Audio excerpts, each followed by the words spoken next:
하나님은 늘 신실하셔서 우리와 함께 하시는 분이십니다. 어떤 사람이 신실하다 이걸 알 수 있는 바로미터, 약속을 잘 지키는 거잖아요. 약속을 잘 지키는 사람이 믿을 만한 신실한 사람입니다. 그런데 우리 하나님의 이름이 뭐예요? 임마누엘 아닙니까? 임마누엘. 임마누엘이라는 말의 뜻은 하나님이 자기 백성과 함께 하신다는 뜻입니다. 우리 하나님이 신실하셔서 약속하신 대로 자기 백성과 함께 하시는 줄 믿습니다. 지금 우리 가운데 하나님이 계심을 믿으시기를 바라고 그 하나님 앞에 온전히 예배하는 우리 모두가 될 수 있기를 바랍니다. 하나님은 말씀하시는 하나님이에요. 하나님은 뒷짐만 지시는 분도 아니시고 그냥 바라만 보시는 분도 아니시고 친히 우리 삶 가운데 말씀하시는 분이십니다. 하나님과의 동행이라는 것은 하나님의 말씀과 함께하는 삶을 사는 겁니다. 오늘도 비록 말씀을 전하는 메신저는 연약하고 부족하지만 메시지 되시는 예수 그리스도를 바라보면서 하나님 말씀의 은혜가 우리 가운데 충만하게 임할 수 있기를 주의 이름으로 축원합니다. 방금 읽은 말씀 창세기 49장 29절부터 33절까지 말씀을 본문으로 기억하는 영성이라는 제목으로 하나님 말씀을 나누도록 하겠습니다. 여러분 어린 시절에 개구장이처럼 많이 노셨죠? 저는 그랬습니다. 저는 그냥 집에 가서 저녁 먹는 것도 뒤로 하고 열심히 놀았던 기억이 나요. 학교 끝나면 책가방 집에 던져놓고 숙제가 어딨어요. 그냥 열심히 놀고 오는 겁니다. 그런 놀이를 하는 아주 즐겁게 어린 시절을 보냈던 기억이 나요. 근데 여러분 뭐 하고 노셨습니까? 이런 노래가 있잖아요. 아마 아시는 분 아실 텐데 술래잡기, 고무줄 놀이, 말뚝박기, 물놀이, 망까기 놀다 보면 하루가 너무나 짧아 짠짠짠 이런 노래가 있습니다. 어린 시절에 하루 종일 밖에 나가서 친구들하고 신나게 놀았던 기억이 있어요. 노래 가사처럼 술래잡기도 하고요. 또 여자아이들은 고무줄 놀이도 하고 또 남자아이들은 내가 좋아하는 여자애가 고무줄 놀이하면 어떡합니까? 막 달려가서 고무줄 딱 끊고 도망가고. 저는 안 그랬습니다. 저는 제 아내가 첫사랑이기 때문에 믿으세요 여러분. 그런데 그렇게 놀았던 기억이 나요. 말뚝박기, 망까기, 물놀이 열심히 놀았던 기억이 나는데 그렇게 하루 종일 놀고 해가 뉘엿뉘엿 질 때까지 열심히 놀았던 그런 어린 시절을 가지고 있습니다. 여러분도 마찬가지일 거란 생각이 들어요. 근데 여러분 저는 지금도 기억나는 CF 하나가 있거든요. 광고. 제가 어릴 적에 봤던 광고인데 아마 여러분도 말씀을 드리면 기억하실 겁니다. 아이들이 공터에서 열심히 놀고 있어요. 한참을 노는데 먼 발치에서 익숙한 목소리가 들립니다. 얘 진호야. 누구 목소리예요? 엄마 목소리죠. 이 말을 듣는 순간 아이들이 놀던 것들을 다 내려놓고 그리고 하나둘씩 자기 집으로 들어가는 거예요. 얘 누구야? 라고 불렀던 그 사람은 여러분이 너무나도 잘 알고 있는 국민 여배우 김혜자 씨죠. 김혜자 권사님. 그 엄마의 목소리를 듣고 집에 들어가면 엄마가 끓여놓은 맛있는 된장찌개가 밥상에 있습니다. 김이 모락모락 나는 된장찌개. 그걸 저녁 식사로 먹으면서 한 스푼을 떠가지고 입에 넣으면서 하는 말 뭡니까? 그래 이 맛이야. 그 맛있는 음식을 만들기 위해서 넣어야 할 다시다. 이걸 선전하는 게 그 광고의 내용이었던 것 같아요. 근데 여러분 제가 어릴 때 몰랐는데 어느 순간 깨닫게 된 것이 이 광고가 주는 메시지가 굉장히 크다는 것이었어요. 물론 광고주는 자기 제품 선전하려고 좋은 배우 이용해서 그런 광고를 하는 거겠지만 그 메시지가 이 땅을 살아가는 모든 인간들 가운데 굉장히 큰 울림을 준다는 것을 생각해 보게 됐습니다. 우리 인생이 그와 같다는 거죠. 붉은 노을이 지고 해가 뉘엿뉘엿 질 때 그때가 되면 그때까지 놀았던 모든 놀이들 함께 웃으며 즐겁게 지냈던 친구들을 다 뒤로 하고 이제는 부르시는 엄마의 목소리를 듣고 집으로 돌아가야 하는 거예요. 저녁이 되어서 집으로 들어가면 김이 모락모락 그 피어나는 맛있는 된장찌개를 먹으면서 그래 이 맛이야, 그래 이 맛이야, 이런 감탄사를 연발하면서 안식과 평안을 누리는, 여러분 그게 이 땅을 사는, 이 땅에 태어나서 살아가고 죽는 그런 인생의 모습인 것이죠. 사랑하는 여러분, 외람되지만 우리의 삶이 그와 같다는 생각을 해보게 돼요. 우리도 이 땅을 정신없이 살아갑니다. 나름 열심히 나에게 주어진 인생을 성실하게 최선을 다해서 삽니다.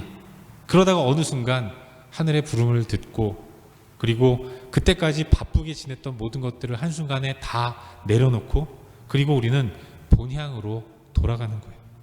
그곳에서, 그 본향으로 돌아가서 그곳에서 우리를 창조하신 창조주 하나님을 배웠고, 그 창조주 하나님과 멋진 맛있는 풍성한 상을 함께 대하면서 즐겁고 평안하게 만족하면서 안식의 기쁨을 누리는 인생, 그게 하나님으로부터 창조된 구원받은 우리의 삶의 본질인 것이죠. 성경 속 인물 가운데 많은 인물들이 있지만 그 성경 속 인물들 가운데 가장 이 땅을 열심히 산 사람을 한 명 뽑으라고 한다면 단연 1등은 야곱이 아닐까, 그런 생각을 해보게 돼요. 야곱은 정말로 열심히 살았습니다. 태어날 때부터 최선을 다하는 인생을 살았어요. 어머니 뱃속에서부터 형과 경쟁하는 그런 모습을 가지고 인생을 시작한 사람이 야곱 아니겠습니까? 여러분, 야곱의 이름, 야곱이란 이름의 뜻은 뭡니까? 아시겠지만 뒷 발꿈치를 잡았다라는 거예요. 쌍둥이였는데 형이 나가려고 하니까 안 돼, 내가 나가야 돼 이러면서 발꿈치를 잡은 거예요. 본능적으로 어머니 뱃속에서부터 형과 경쟁하는 그런 인생을 살았던 사람이 야곱이었던 것입니다. 야곱은 그 인생이 그런 끊임없이 치열하게 다투고 싸우는 인생이었어요.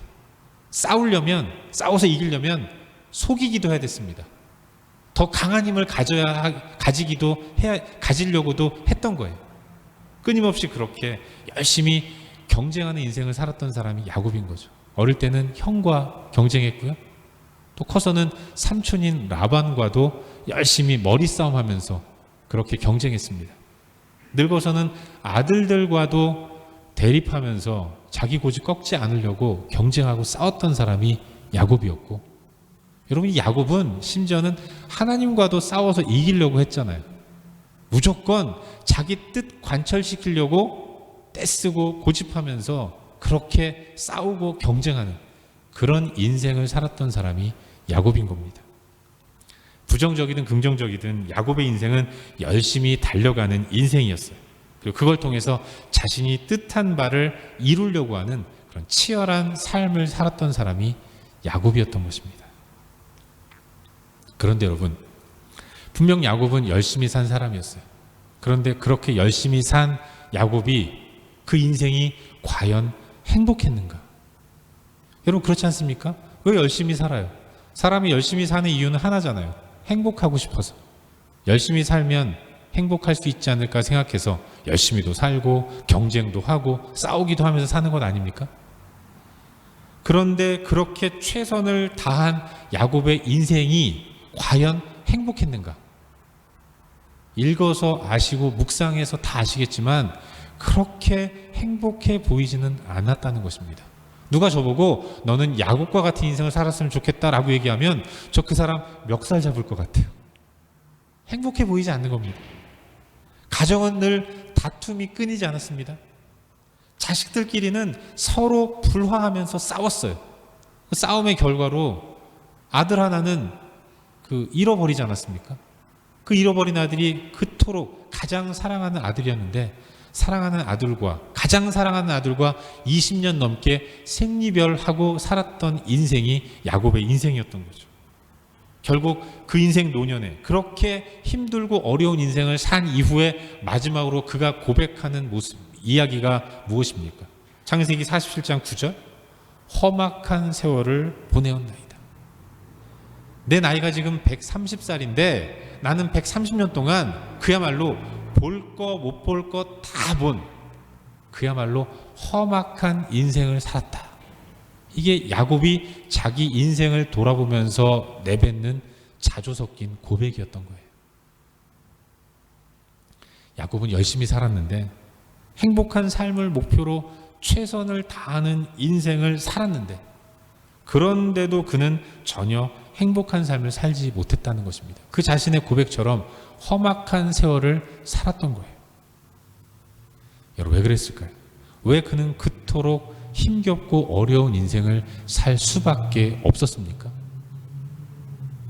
이유는 하나입니다. 그는 그 인생 가운데서 없었던 것 하나, 놓치며 살았던 것 하나가 있었어요. 그게 바로 기억인 것입니다. 그는 최선을 다하는 인생을 살았지만 한 가지 결정적인 것을 놓쳤는데, 그게 바로 기억하는 것이었어요. 그가 꼭 붙들어야 할, 그가 놓치지 말아야 할 그 기억을 인생의 전반에 걸쳐서 130년 동안 까맣게 잊고, 그리고 그는 열심히 살았던 것입니다. 그가 뭘 기억하지 못했습니까? 약속이었어요. 하나님의 약속. 그는 약속을 기억하지 못했고, 약속하신 하나님을 망각한 채 태어날 때부터 야곱에게 복을 주시고 야곱과 늘 함께 하시겠다고 말씀하신 하나님의 그 약속과 함께 하시겠다는 하나님을 망각한 채 그는 그 인생에 있어서 하나님은 온데간데 없고 완전히 자기 삶은 자기 식대로만 살아가야 한다는 생각을 가지고 그저 열심히 최선만 다하는 인생을 살았던 것입니다. 그런 그의 인생은 그 망각으로 인해서 달려도 도착점에 도달하지 못했고, 마셔도 늘 목마른 그런 힘든 삶을 살 수밖에 없었던 것이죠. 그가 놓친 것, 그리고 그가 기억하지 못했던 것, 그건 약속이었습니다. 약속하신 분이 하나님이라는 사실, 그 하나님을 망각했기 때문에 그는 피곤하고 괴로운 인생을 살 수밖에 없었다는 것. 우린 그걸 창세기의 야곱의 이야기를 통해서 깨닫게 되는 거예요. 오늘 우리가 함께 묵상하고자 하는 본문은 야곱의 이 땅에서의 마지막 순간을 기록하고 있습니다. 인생의 모든 삶을 다 산 이후에 이제 마지막 생을 마감하는 그 순간에 서 있는 야곱이 이제 자녀들 앞에서 마지막으로 그가 할 수 있는 일이 아들들 축복하는 것 아니었습니까? 첫째인 르우벤부터 막내인 베냐민까지 다 불러다가 이렇게 저렇게 축복하고, 그리고 마지막으로 유언을 남기는 내용, 그게 바로 오늘 본문의 내용인 것입니다. 근데 여러분, 지난 창세기 묵상을 통해서 아시겠지만 야곱은 130세에 애굽에 내려갔습니다. 130세에 애굽에 내려가서 애굽에서 17년을 살았어요. 그리고 147세에 열조에게로 돌아가고 숨을 거두는 죽음을 맞이하게 됩니다. 그런데 여러분, 이 땅에서 그가 산 147년을 조망해보면, 리뷰해보면 어떤 의미에서 그 야곱의 인생 가운데서 인간적으로 생각해볼 때 가장 행복하고 가장 편안했던 시간이 언제였는가? 사실은 애굽에서 보낸 17년이 아니었나, 그런 생각을 해보게 돼요. 애굽에 오기 전까지의 130년, 그 130년의 인생은 정말로 피곤하고 힘든 삶이었습니다. 늘 경쟁했고, 늘 긴장했고, 늘 경쟁하며 긴장했기 때문에 한순간도 여유를 누리는 삶을 살지 못했던 겁니다.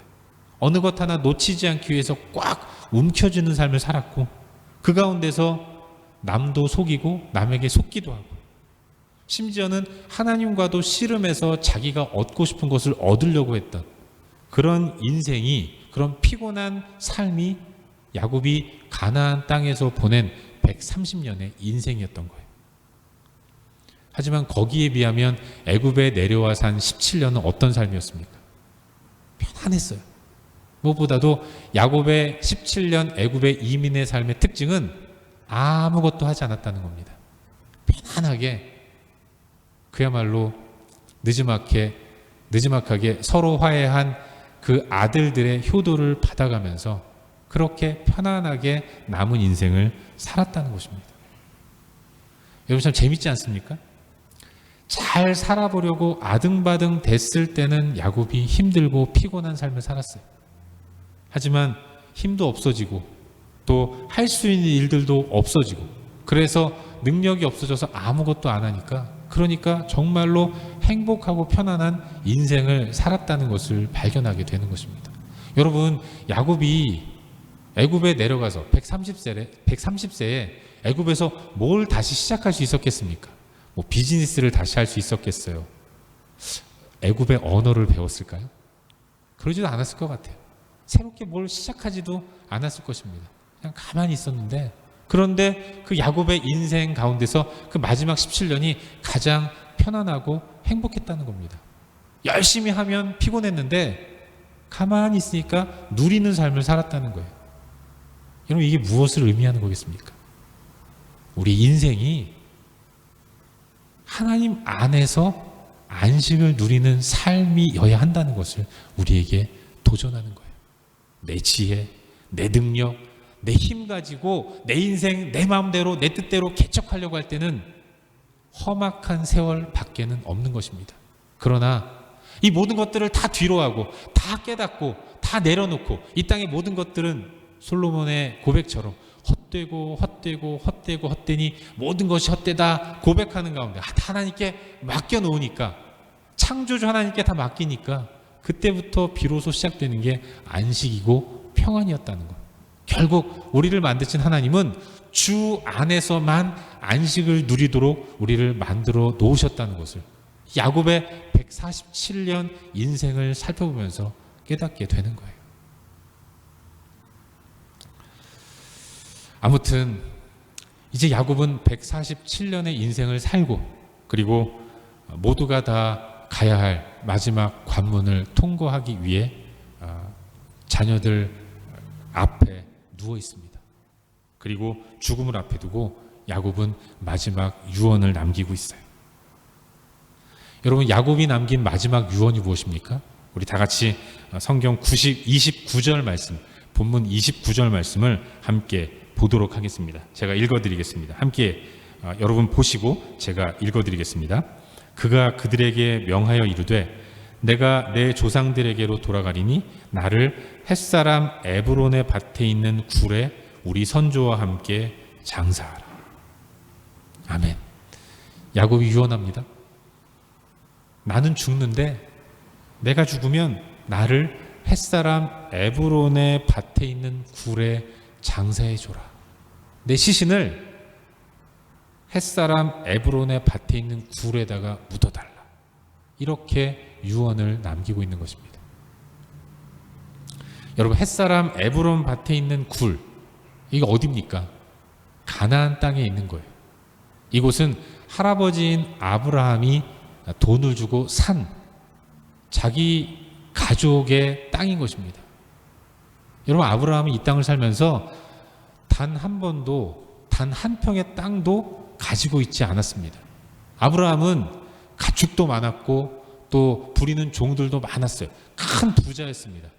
그럼에도 불구하고 아브라함은 단 한 평의 땅도 갖지 않았어요. 늘 유목민으로서 여기저기를 돌아다니면서 그 노마드의 삶을 산 사람이 아브라함이었어요. 그런 그가 딱 한 번 돈을 주고 산 땅이 있는데 그 땅이 바로 이 햇사람 에브론의 밭, 그 밭에 있는 굴이었습니다. 막벨라 굴.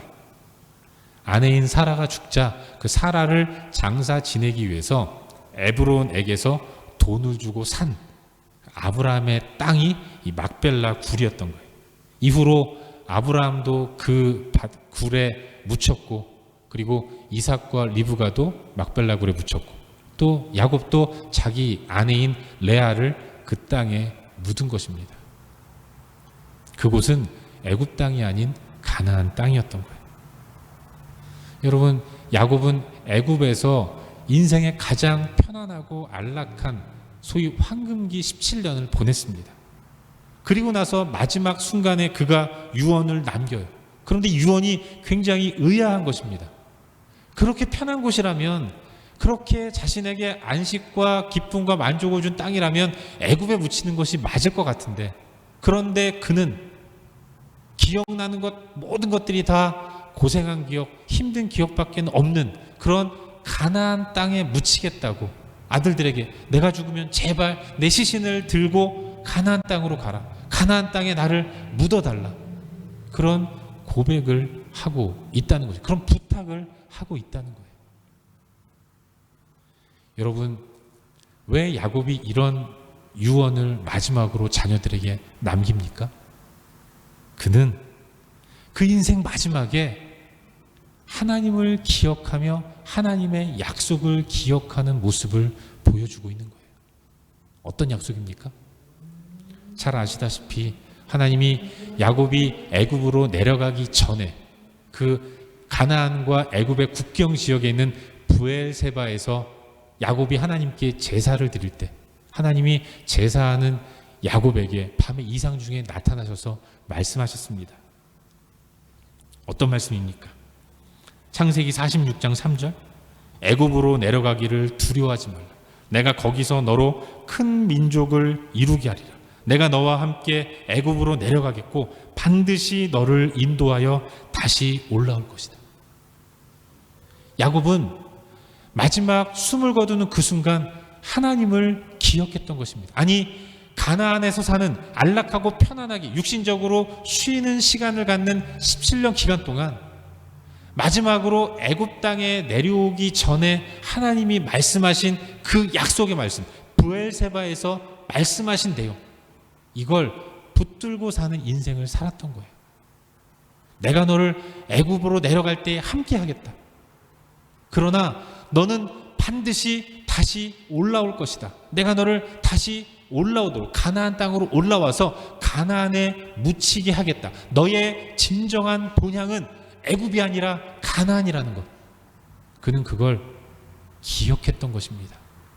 붙들었던 거예요. 그리고 자신의 본향이 지금 현재 육체적으로 편안하고 안락한 그 애굽 땅이 아니라 진정 그가 가야 할 곳은 하나님이 우리 조상 아브라함에게, 우리 민족에게 허락하신 가나안 땅, 그 땅이 내가 묻혀야 할, 내가 돌아가야 할 약속의 땅이라는 것을 기억하는 삶을 살았고, 그 기억에 의해서 마지막 순간 약속의 땅 가나안을 소망하면서 눈을 감고 있는 것입니다. 사랑하는 여러분, 우리도 마찬가지입니다. 이 땅을 살아가는 우리는 하나님께로부터 와서 하나님께로 가는 천국 백성이라는 삶을 기억하며 살아가야 하는 거예요. 우리의 본향은 천국이라는 사실, 이걸 한순간도 놓치지 않고 살아가야 하는 것입니다. 이 땅의 삶, 길어야 100년 안쪽 아니겠습니까? 우리는 영원한 새하늘과 새 땅, 하나님이 예비하신 천국에서 영원한 삶을 사는 거예요.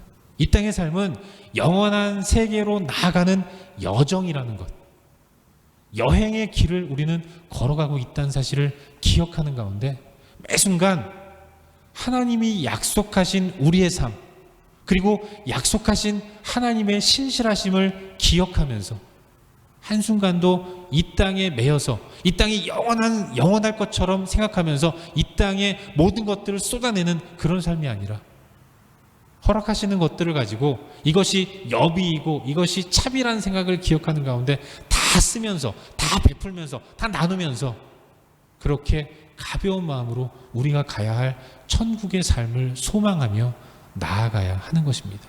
그것이 이 땅을 살아가는 우리에게 하나님이 정해주신 삶의 모습이라는 것, 우린 그걸 기억하며 나아가야 하는 거예요.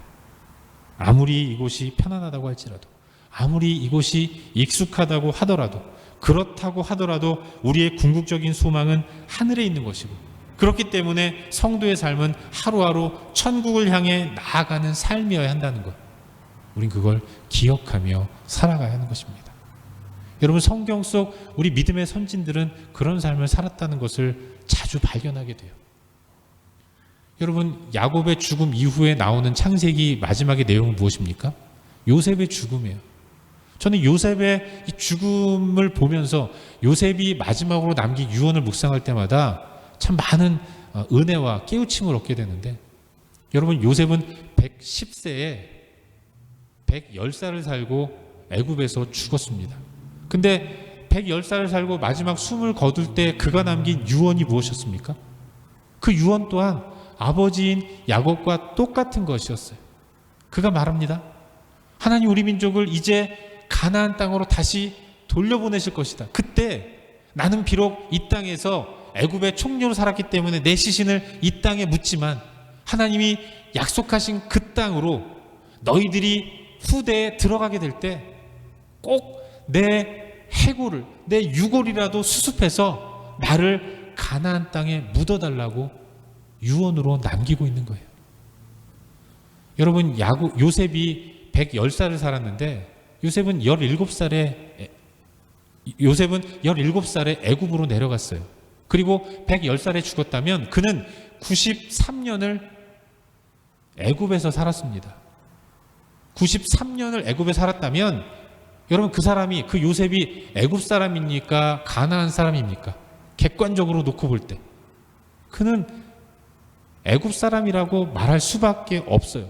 말도 애굽 말이 더 편했을 것입니다. 사고방식, 생활하는 것, 그 모든 것들은 다 애굽 사람의 모습이었을 거예요. 그러나 그가 그럼에도 불구하고 마지막 숨을 거둘 때 내 유골이라도 가나안 땅에 묻히기를 소망한다. 우리 하나님, 우리 조상 아브라함에게 하나님 우리 민족을 위해 허락하신 가나안 땅으로 내 유골이라도 가지고 가서 묻어달라 유언하는 이유가 무엇입니까? 그는 기억하는 삶을 살았던 거예요. 아무리 권세가 많고 아무리 물질이 많고 아무리 안락하고 편해도 그가 가야 할 본향은 가나안이라는 것, 이걸 확신하면서 가나안을 허락하신, 젖과 꿀이 흐르는 가나안 땅을 허락하신 하나님을 굳게 붙들고 그는 애굽에서 하루하루를 살았다는 것을 증명하고 있는 것입니다. 성도인 우리도 그러한 삶을 살아야 하는 것이죠. 이 땅의 삶 영원한 것이 아닙니다. 우리가 쥐고 있는 모든 것들은 다 영원할 수 없어요. 다 떠나가고 다 사라집니다. 그러나 사라지고 없어져야 우리는 영원한 새하늘과 새 땅을 소망하면서 그곳으로 가는 거죠. 우리는 매 순간 하나님의 약속과 약속하신 하나님을 기억하는 영성을 가지고 기억하는 삶을 살아야 하는 줄로 믿습니다. 바라기는 우리의 삶이 진정 우리의 영혼의 가나안, 천국을 소망하면서 이 땅에서는 우리의 삶의 모든 것들이 다 여행이고 여정이라는 사실을 인식하는 가운데 이 땅에서는 더 가지려고 하는 것이 아니라 더 나누고 더 베풀면서 오직 우리의 시선을 하늘에만 두고 복되게 살아가는 우리 모두의 삶이 될 수 있기를 주의 이름으로 축원합니다. 이제 말씀을 맺겠습니다. 여러분, 목적이 있고 목표가 분명한 사람은 소망 중에 거합니다. 성도는 목표가 있고 목적이 분명한 삶을 사는 사람들이에요. 우리의 목표, 우리의 목적, 그것은 천국입니다. 궁극적으로 우리가 도달해야 할 곳, 그곳은 천국이에요. 그 나라에 갈 때까지 하나님은 임마누엘로 우리와 함께 하십니다. 그래서 때로는 이 땅이 너무 좋고 너무 편안해서 더 이상 천국을 소망하는 그런 일이 없어지면 안 되기 때문에 가끔씩 때로 하나님은 우리 삶을 때로는 치시고 때로는 고난도 허락하셔서 이 땅이 진절머리 나도록, 그래서 하늘을 소망하도록 만드시기도 하시는 거예요. 그리고 또 그렇게 하늘을 소망하게 되면 고난을 거두시고 또 이 땅에서 숨 쉴 만큼 은혜도 베푸시는 분이신 것이죠.